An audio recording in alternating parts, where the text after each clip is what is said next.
Quiero que se fije bien en esta imagen. Guárdela en la memoria porque volveremos sobre ella. Se trata, en efecto, de un carro al galope encontrado en la zona de Tamarjet, al sur de Argelia. Una pintura como otras que iremos viendo, que guarda una estrecha relación con la historia que quiero contarle. Otra historia oficialmente imposible, que no será del agrado de los arqueólogos ortodoxos. Pero la verdad, como usted sabe muy bien, no es patrimonio de nadie. Sígame y juzgue por sí mismo.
Keops, Kefren, Micerinos, el símbolo de Egipto, la última de las 7 maravillas del mundo antiguo, y sobresaliendo como una reina Keops, la gran pirámide. Una construcción incomprensible, un desafío a la razón, una obra que provoca vértigo. ¿Quién la levantó y sobre todo cómo? Keops reúne 3 millones de bloques de piedra caliza y granítica. Bloques que oscilan entre 2 y 40 toneladas de peso. Bloques tallados con tal precisión que no permiten el paso de una hoja de papel. Un monumento cuyo revestimiento original, hoy casi desaparecido, estaba formado por losas de caliza pulida de hasta 16 toneladas. Y a su lado, otro coloso, Kefren, casi 1.700.000 metros cúbicos de piedra. Bloques idénticos a los de Keops, con un revestimiento original de caliza pulida y granito rojo de Asuán. En su base cabrían 7 campos de fútbol. Por último, Micerinos, la más modesta pero igualmente soberbia y desconcertante.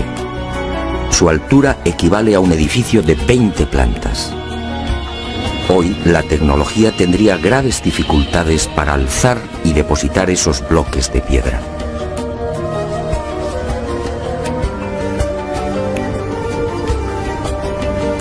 A la vista de estas mareantes cifras, el mundo se pregunta, ¿cómo lo hicieron? Para la arqueología oficial no hay duda. Las pirámides de Giza fueron obra de los faraones y se levantaron hace 4.600 años. Los bloques fueron trasladados desde las vecinas canteras de Tura y Mohatan, a escasos kilómetros del Cairo, y encajados en los respectivos monumentos mediante el uso de gigantescas rampas. Rampas, dice la arqueología, por las que miles de obreros empujaban los bloques con el auxilio de rodillos de madera.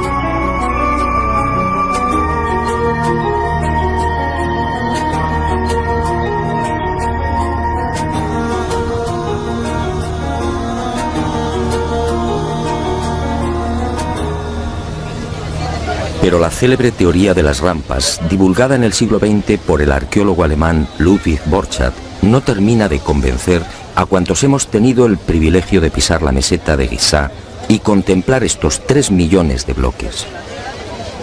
Y son dos las razones que ponen en entredicho la versión oficial.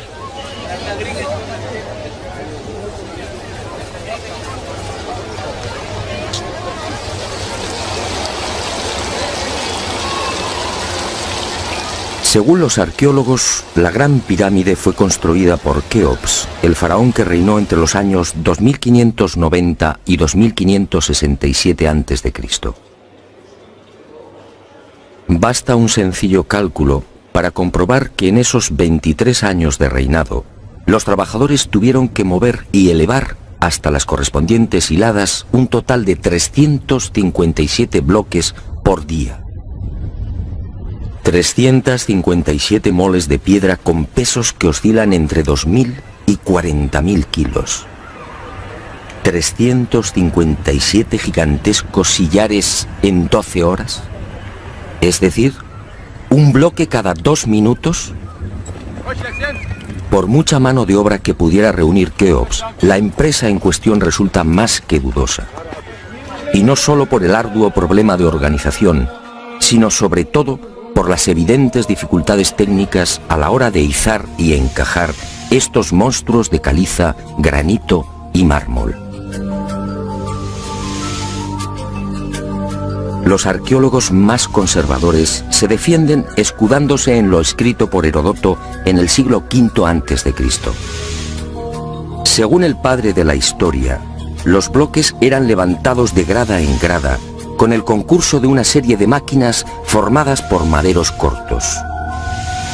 Esto, al parecer, fue lo que le contaron los sacerdotes durante su visita a Egipto. Pero la narración del escritor griego no constituye un punto de partida sólido y fiable. En el 450 a.C., cuando Heródoto recorre el Nilo, habían transcurrido 2000 años desde la supuesta construcción de la Gran Pirámide por Keops.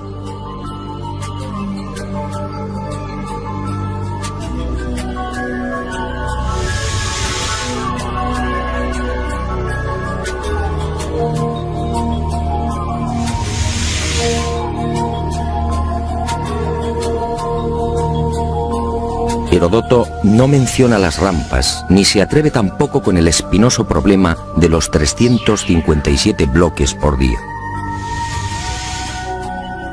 Heródoto cuenta lo que le contaron. ¿Es esto una prueba científica para determinar cómo y cuándo se levantó la Gran Pirámide?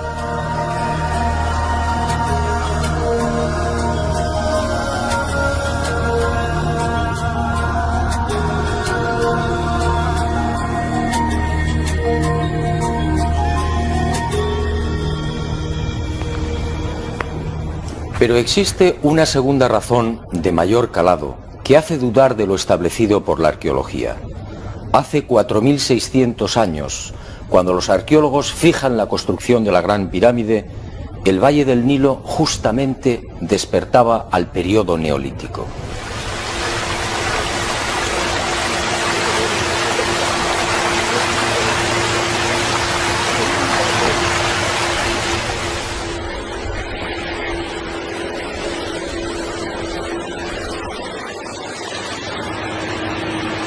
En otras palabras, tanto en el sur, en el Alto Egipto, como en las regiones del Fayum y del Delta Occidental, los habitantes malvivían en chozas de juncos y adobe.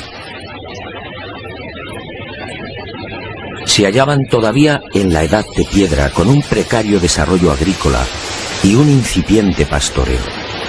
Sus herramientas eran groseras, basadas principalmente en la industria lítica.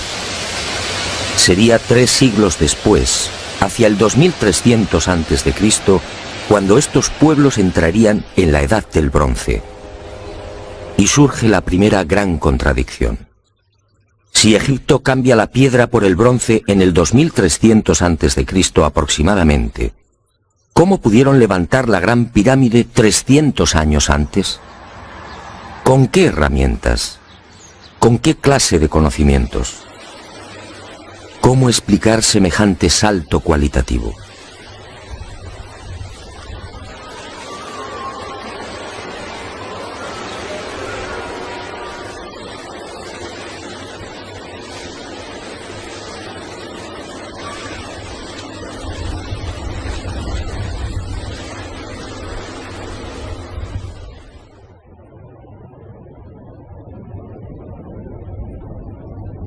Nadie en su sano juicio y con un mínimo de información puede aceptar que esta maravilla arquitectónica fuera obra de unas gentes primitivas que ni siquiera conocían la escritura.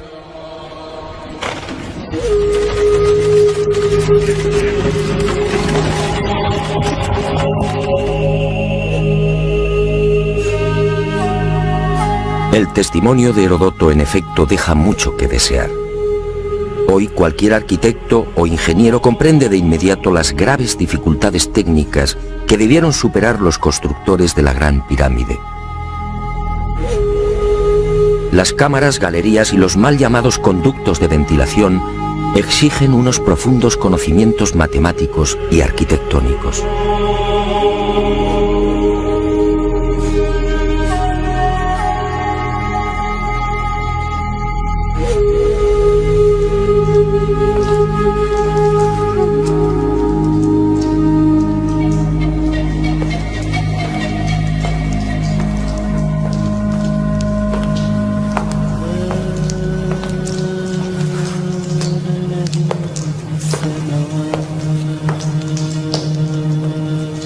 Basta echar un vistazo a las toscas herramientas con las que, según los arqueólogos, se construyeron las pirámides para comprender que algo falla en esta historia. Unas herramientas, además, que no existían hace 4600 años. Es que estos mazos, niveles, bolas de dolerita, escuadras, trineos de madera y regletas sirvieron para establecer las asombrosas proporciones de la Gran Pirámide. ¿Cómo explicar, por ejemplo, que la desviación de la orientación norte-sur de sus caras no supere los 3 minutos 20 segundos hacia el oeste? ¿Cómo explicar la increíble perfección de la angulación de los bloques de revestimiento? Hoy solo podríamos alcanzarla con instrumentos ópticos. ¿Cómo entender que hace 4600 años aquellos pueblos neolíticos dispusieran ya de una medida tan perfecta como el codo? Como es sabido, solo en la era espacial se ha podido comprobar que el metro estaba mal medido. Su longitud en realidad es algo más de lo que siempre habíamos creído. El metro exacto tiene una longitud de 1.047. Pues bien, 2 codos egipcios equivalían exactamente a 1.047. El metro de la era espacial. ¿Cómo lo lograron? Pero las dudas y contradicciones no terminan ahí. Hasta el día de hoy nadie ha logrado explicar satisfactoriamente el sistema de iluminación utilizado a la hora de construir las pirámides. Las tradicionales antorchas no sirven. No hay restos de hollín en techos o paredes. En cuanto a la fórmula de los espejos, reflejando la luz solar hasta lo más profundo, tampoco resiste un análisis medianamente serio. El movimiento del Sol obligaría a los constructores a una penosa labor de permanente rectificación. Esa luz sería útil como mucho para las salas y galerías más próximas a la entrada.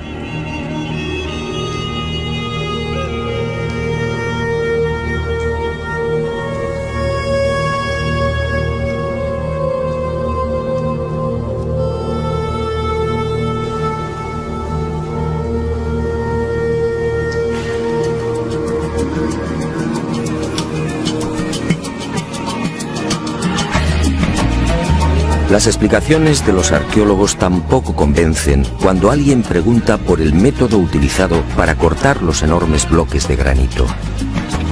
¿Herramientas de cobre? Eso sería como intentar cortar una mesa de mármol con unas tijeras.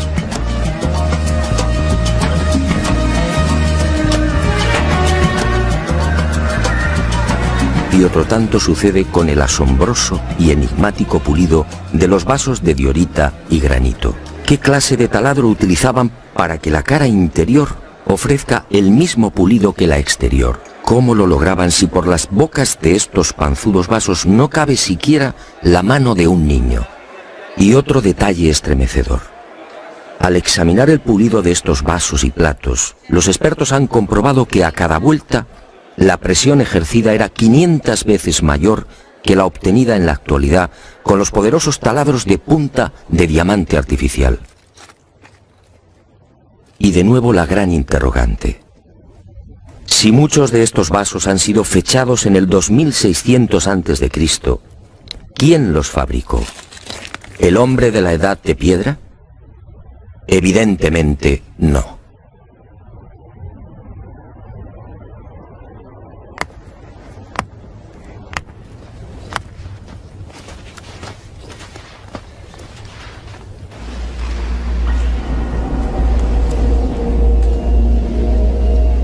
¿Y quién fue capaz de un pulido como el que presenta el supuesto sarcófago de la pirámide de Keops?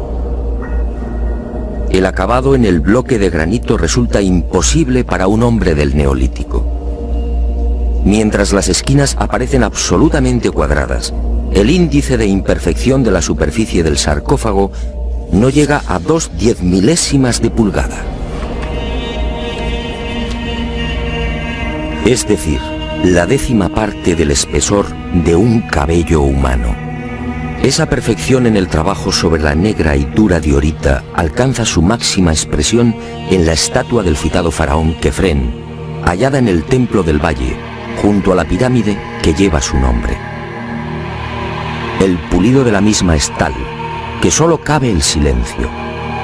Nadie sabe, nadie entiende cómo se logró semejante belleza hace 4500 años. ¿Y cómo explicar la técnica empleada para la ejecución de estas perforaciones? Son perfectamente visibles en muchos lugares del Egipto faraónico. Aquí, en la entrada real de la pirámide de Keops, tenemos una muestra. Para la arqueología no hay misterio. Estos orificios, dicen, se conseguían mediante la introducción en la piedra de un cilindro hueco que al girar cortaba el granito. Pero al examinar la espiral grabada en el interior, algo no concuerda con la versión oficial. La distancia entre línea y línea es de 2.5 milímetros. Nosotros en la actualidad, utilizando taladros con punta de diamante artificial, solo podemos alcanzar 0.05 milímetros por vuelta.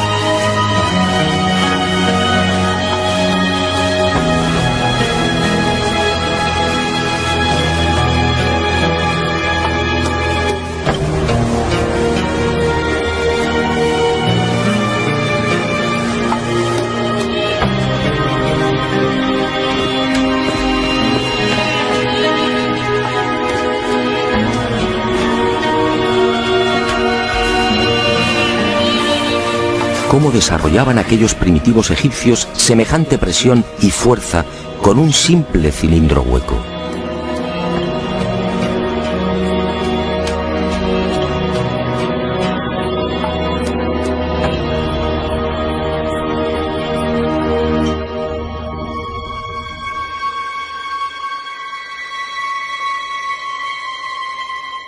Y aunque algo posterior en el tiempo, también lo descubierto en la tumba de Tutankamón nos deja con la boca abierta.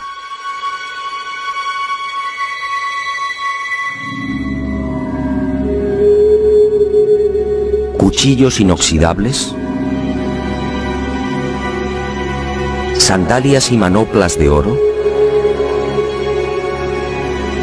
una cama ergonómica, una cama con la parte de los pies más elevada, favoreciendo así la circulación sanguínea. ¿Cómo es posible hace 3.333 años? ¿De quién lo aprendieron?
Hoy, francamente, son muy pocos los que creen en la versión oficial. Hace 4.600 años, los pueblos que habitaban esta región no estaban en condiciones de imaginar siquiera este portento arquitectónico. Pero entonces, ¿quién levantó las pirámides?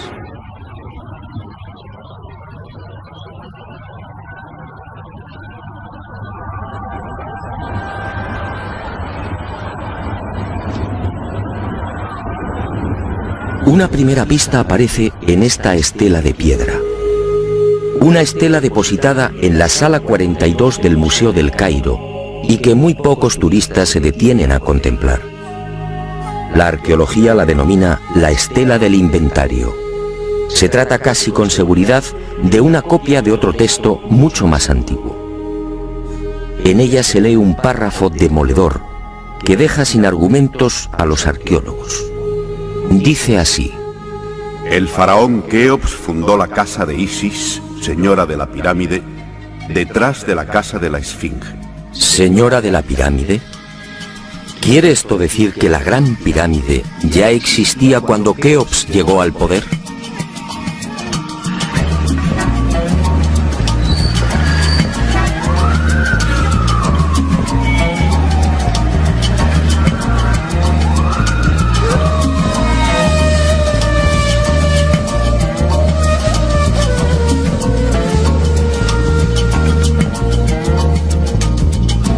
La segunda pista, mucho más espectacular, se encuentra a casi 3.000 kilómetros del Cairo. Y hacia allí nos dirigimos.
Este papiro, o lo que queda de él, recibe el nombre de Canon de Turín.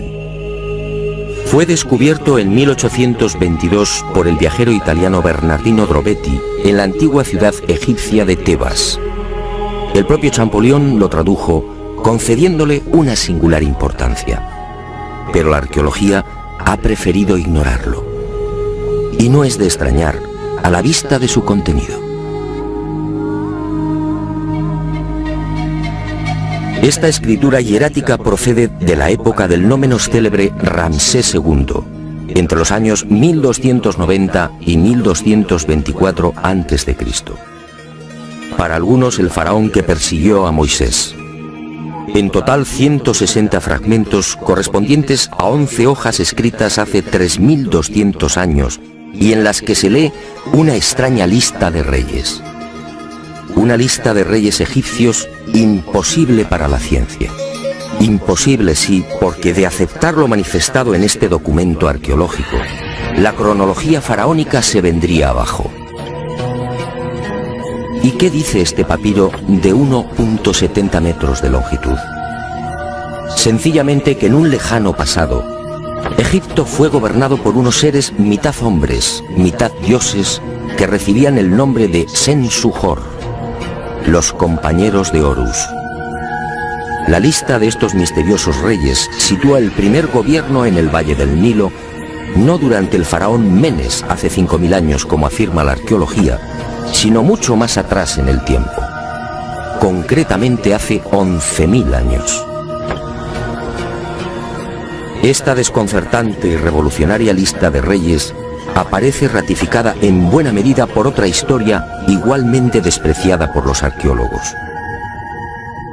Me refiero a lo escrito por Manetón en el 240 a.C. Este sumo sacerdote recibió el encargo del faraón Ptolomeo II Filadelfo de escribir la historia de Egipto desde sus comienzos. Manetón tuvo acceso a la documentación depositada en el templo de On, en Heliópolis, y cumplió el trabajo. En los escasos fragmentos que se conservan de su obra, en especial en los recopilados por Eusebio, puede leerse algo insólito que, como decía, coincide en lo básico con lo relatado en el Canon de Turín. Según Manetón, antes de Menes, el primer faraón de la primera dinastía, Egipto fue gobernado por unos semidioses y también durante miles de años. El sumo sacerdote greco-egipcio no habla de los Sensuhor, pero la casualidad es más que sospechosa. ¿Quiénes eran los Sensuhor? ¿Por qué los califican de semidioses?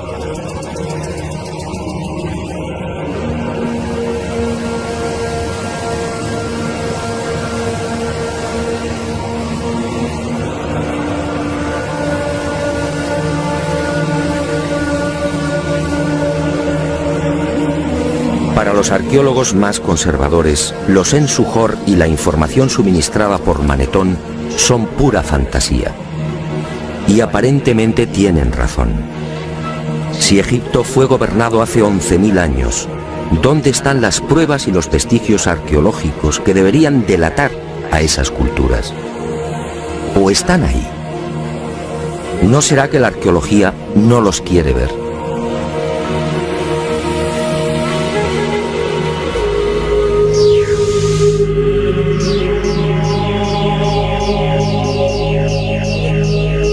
El presente descubrimiento se debe al investigador español Manuel Delgado. Él fue el primero en percatarse de lo que guarda el nuevo Museo Nubio. Todo un hallazgo que ofrecemos en primicia y que una vez más nos hace dudar de la cronología oficial.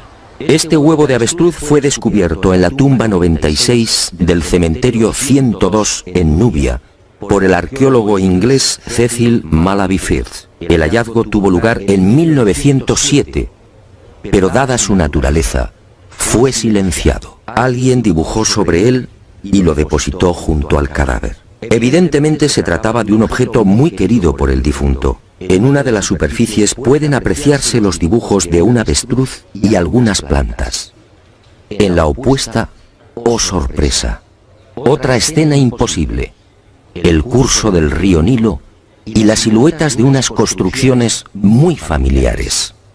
Las 3 pirámides de la meseta de Giza. El hallazgo de este huevo de avestruz no tendría mayor importancia, de no ser por un pequeño gran detalle. Según los investigadores, los restos humanos de la citada tumba 96 se remontan a la cultura Nagada I, es decir, alrededor de 7.000 años. 7.000 años. Algo en efecto no cuadra. Si la arqueología afirma que las pirámides de Giza fueron levantadas hace 4.600 años, ¿cómo es que aparecen dibujadas en una sepultura de hace 7.000? Pero las pruebas que apuntan a un pasado mucho más remoto de lo que pretende la egiptología no terminan ahí.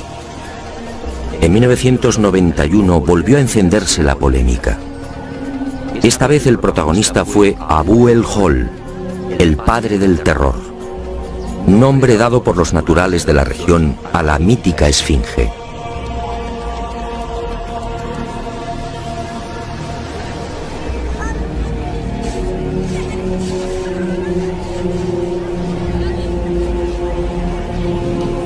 La esfinge, otro monumento emblemático de Egipto construido según la arqueología por el faraón Kefren hace 4.500 años.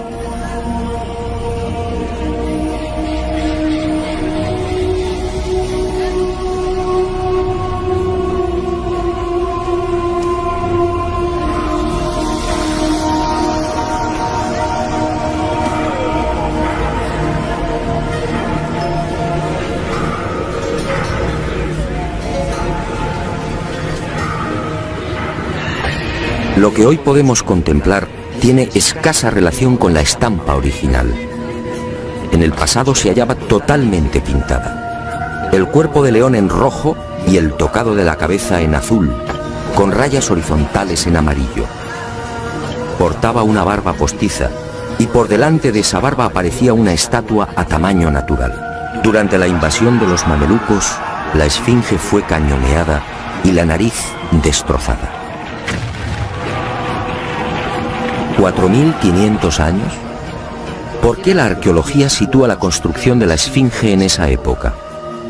En primer lugar, por el parecido del rostro con algunas de las estatuas de Kefren. Y además por el hecho de hallarse muy próxima al templo funerario de dicho faraón. Aunque parezca increíble, eso es todo.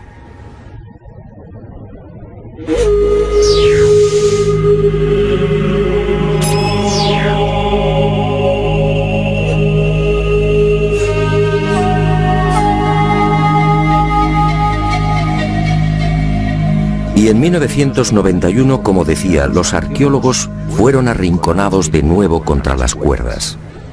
Un equipo de la Universidad de Boston, dirigido por el geólogo Robert Scott, dio a conocer un estudio que retrasaba la construcción de la esfinge en varios miles de años.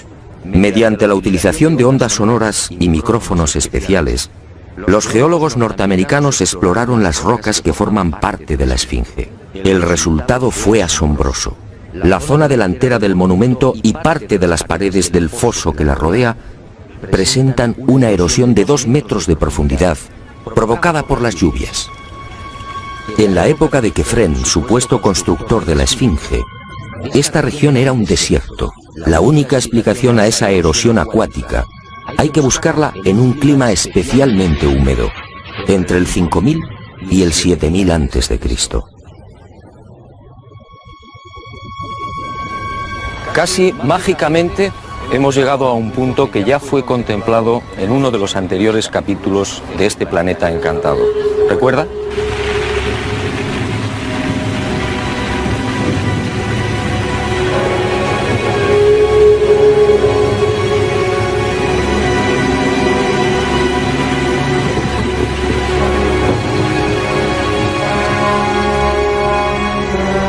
Al hablar del Gran Jardín, pudimos comprobar cómo todo el norte de África, hace unos 12.000 años aproximadamente, se vio sometido a un dramático cambio climático. En otras palabras, la Universidad de Boston acertó.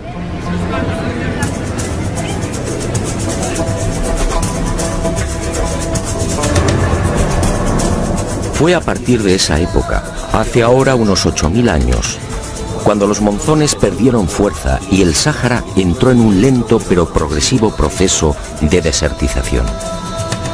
Y fue justamente hace 4500 años, cuando la arqueología fija el momento de la construcción de la Esfinge, cuando estas tierras fueron definitivamente abandonadas por las lluvias. Kefren, por tanto, no pudo levantar la Esfinge. Como mucho, quizá la restauró. El padre del terror estaba aquí desde mucho antes. La huella de las torrenciales lluvias registradas en el llamado Gran Húmedo Holocénico es incuestionable. Y algo similar vino a suceder con el investigador Robert Bauval. 20 años antes, este ingeniero egipcio se atrevió a difundir una hipótesis que conmocionó a los seguidores y amantes del Egipto faraónico. Para Bauval, las pirámides de Giza no son construcciones aisladas. Las tres forman parte de un plan unificado minuciosamente diseñado. Y para irritación de los arqueólogos más conservadores, formuló una teoría que volvía a poner en tela de juicio la ya desacreditada cronología oficial. La tesis de Bauval es conocida como la correlación de Orión, es decir, el asombroso parecido en la disposición de Keos, Kefren y Micerinos respecto a las tres estrellas que forman el cinturón de Orión. Basta trazar una línea entre las tres pirámides y otra entre las estrellas del cinturón para observar que sendas ubicaciones son casi idénticas. Casi idénticas, sí, pero no iguales. El ángulo de las pirámides es de 172 grados y el de las estrellas de Orión en la actualidad de 181. Bauval se percató de esta pequeña diferencia y tuvo una genial intuición. Con la ayuda de las computadoras retrocedió en la historia y descubrió que la alineación de las estrellas del cinturón de Orión coincidía con la de las pirámides hace 12.500 años.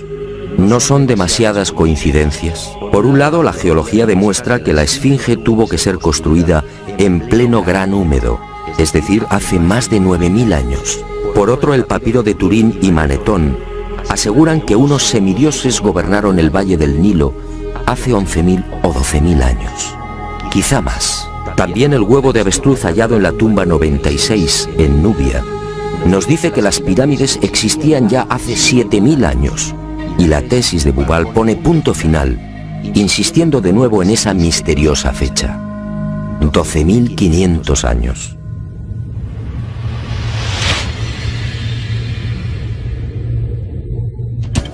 Si tres indicios constituyen una prueba, ¿qué podemos pensar cuando al menos se contabilizan 5?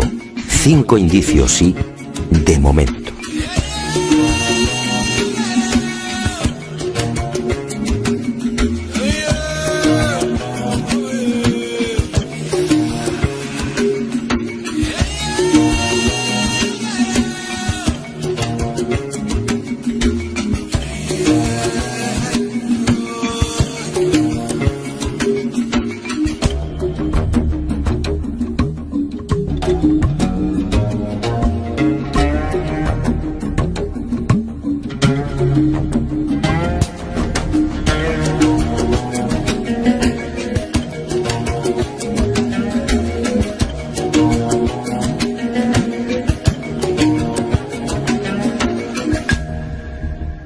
No, las pruebas que contradicen la versión de la arqueología oficial no han concluido. ¿Recuerda usted esta pintura? Fue descubierta en el Tassili argelino. Según los arqueólogos, tiene una antigüedad aproximada de 5.500 años, probablemente mucho más. Se trata, en mi opinión, de un carro egipcio. Pero ¿cómo es posible? ¿Un carro egipcio a 2.500 kilómetros del Nilo? ¿Un carro egipcio antes de que existiera Egipto?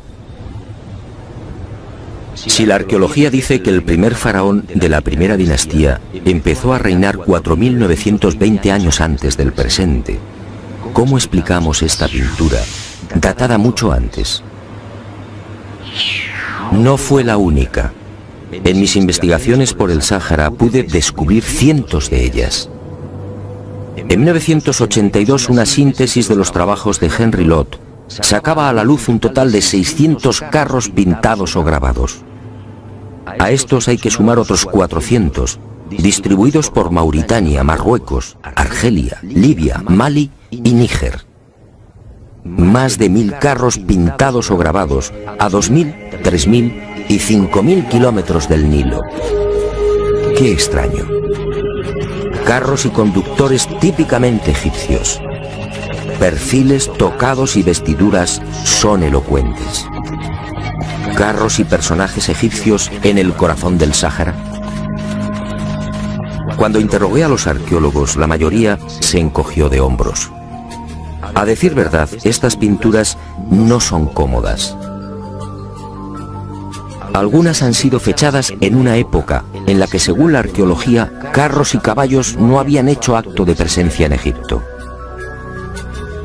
Otras, como las del Tassili o el Fesán libio, son mucho más escandalosas. Los análisis de las sustancias orgánicas contenidas en los pigmentos han sido desconcertantes. 6000, 8000 y hasta 9000 años de antigüedad. ¿Carros y conductores egipcios hace 9000 años? Y casi sin querer, a la vista de estos documentos pictóricos, la memoria vuelve a poner en pie los hallazgos de la Universidad de Boston, el papiro de Turín, la historia narrada por Manetón, las pirámides pintadas en el huevo de avestruz o el descubrimiento de Bubal. Naturalmente, para la arqueología, estas pinturas y grabados no tienen sentido. El caballo y los carros, dicen, entraron en Egipto hacia el 1700 a.C. y lo hicieron con la invasión de los Hicsos, un pueblo procedente de la Alta Siria que gobernó la mitad oriental del delta.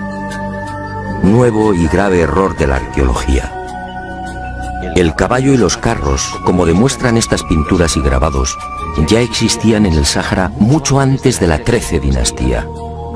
Otra cuestión es que no quieran reconocerlo, y es comprensible.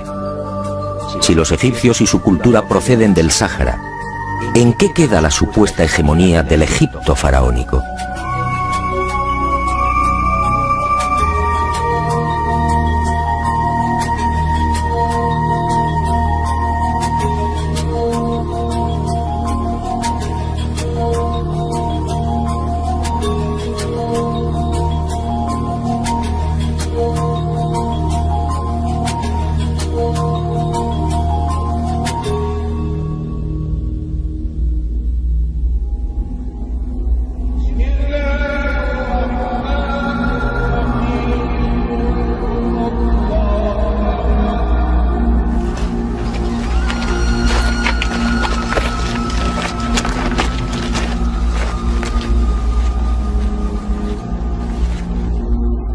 Pero las imposibles pinturas egipcias en el Sáhara, a 2500 kilómetros del Nilo, no se limitan a carros al galope.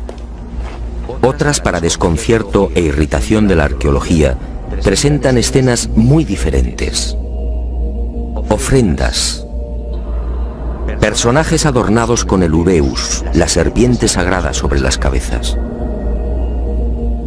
Barcas igualmente egipcias. Vestimentas similares a las que lucen faraones y sacerdotes. Individuos de perfil al más puro estilo egipcio. Pinturas todas ellas muy anteriores al Egipto faraónico.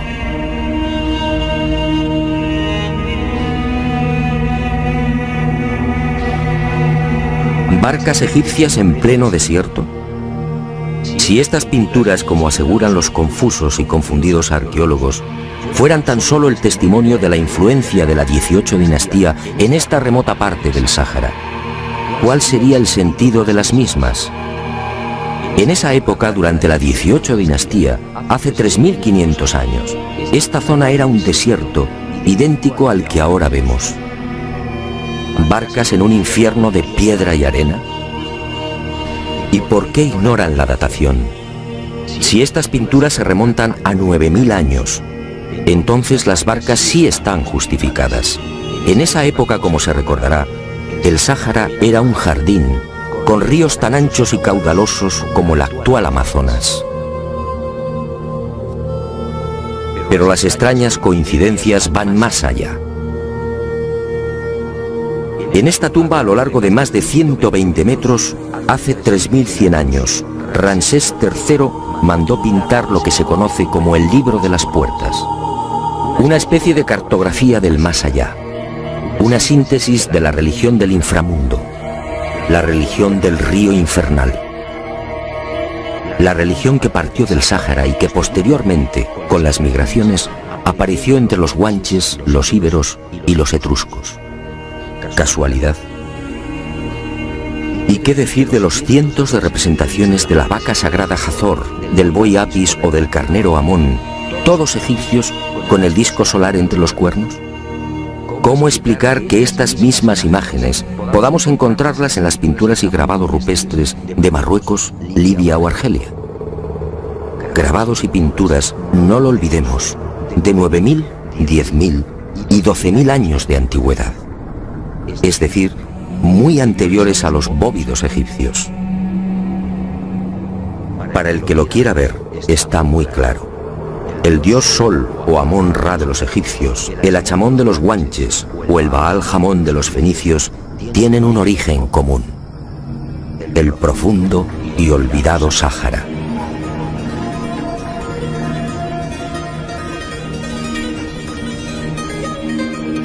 Puede que Herodoto y Diodoro de Sicilia tuvieran razón. Egipto, el Egipto faraónico, fue obra de los dioses. Ha llegado el momento de ser valiente. Para mí, hace 9.000 o 10.000 años, quizá más, alguien no humano descendió en el gran jardín, en el Sáhara Azul, y puso en marcha una gran cultura. Una civilización intuida en una lengua, una religión y unas costumbres comunes.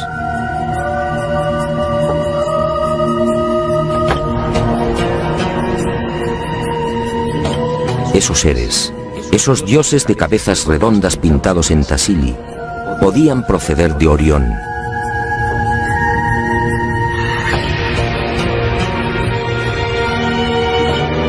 Y ellos, o sus descendientes, levantaron estas magníficas e imposibles construcciones.